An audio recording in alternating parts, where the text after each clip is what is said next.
Friends, ഇസ്മി പ്രസാദ്. നമ്മൾ നമ്മുടെ വീടുകളിലുള്ള പാത്രത്തിലൊന്ന് മുട്ടിക്കഴിഞ്ഞാൽ നല്ല ശബ്ദം ഉണ്ടാകും അല്ലേ? എന്നാൽ അതേ സ്ഥാനത്ത് നമ്മൾ നമ്മുടെ വീട്ടിലുള്ള വുഡിലൊന്ന് മുട്ടിക്കഴിഞ്ഞാലോ അത്രത്തോളം ശബ്ദം ഉണ്ടായിരിക്കില്ല അല്ലേ? ശബ്ദം കുറയും. അതേ സ്ഥലത്ത് നമ്മൾ നമ്മുടെ വീട്ടിന്റെ ഭിത്തിയിൽ മുട്ടിക്കഴിഞ്ഞാലോ ഒന്നുകൂടെ ശബ്ദം കുറയും അല്ലേ? ഇതേ ഇതേ സമയം പോയി നമ്മൾ വീട്ടിലുള്ള മണ്ണിലൊന്ന് പോയി നമ്മൾ എന്താ പറയാ, വീട്ടിലുള്ള മുറ്റത്തോ അല്ലെങ്കിൽ മണ്ണിലോ പോയിട്ടൊന്ന് മുട്ടിക്കഴിഞ്ഞാലോ വീണ്ടും ശബ്ദം കുറയും അല്ലേ? അപ്പൊ എപ്പോഴും നമ്മൾ ചെയ്യേണ്ടത്, നമ്മുടെ ജീവിതത്തിൽ നമ്മൾ മനസ്സിലാക്കേണ്ടത് എന്തെന്ന് വെച്ചാൽ, ചില ബന്ധങ്ങൾ, ചില ആളുകളോട് നമ്മൾ സൂക്ഷിച്ച് സംസാരിക്കുക തന്നെ വേണം.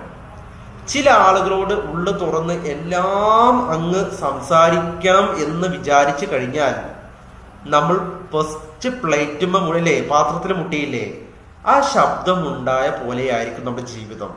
എപ്പോഴും ഒച്ചപ്പാടായിരിക്കും, എപ്പോഴും ഒരു സുഖമുണ്ടായിരിക്കില്ല, എപ്പോഴും നമുക്ക് പ്രശ്നങ്ങൾ മാത്രമായിരിക്കും കിട്ടിക്കൊണ്ടിരിക്കുക. അതുകൊണ്ട് ജീവിതത്തിൽ എപ്പോഴും സൗമ്യമായി സ്നേഹത്തോടു കൂടി ആരെയും കുറ്റപ്പെടുത്താതെ നമ്മളിങ്ങനെ ജീവിച്ചാൽ അടിപൊളിയാണ്.